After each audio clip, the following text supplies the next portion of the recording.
सारी पार्ट की तरफों अस्सलाम वालेकुम। बड़ी मेहरबानी के बैठ जाओ यार।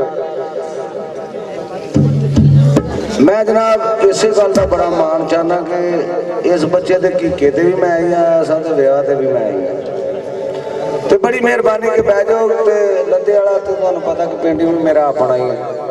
कहते ढिड भरने भी होएगा तो तेन पैसे दे देंगे। तो बड़ी मेहरबानी बह के सुकून के नाल इंशाअल्लाह इन्हां जोगा जोर भी मैं डक के आना कि लद्दे वाली जोर भी बड़ा लवाते हैं। तो बड़ी मेहरबानी है कि बह जाओ।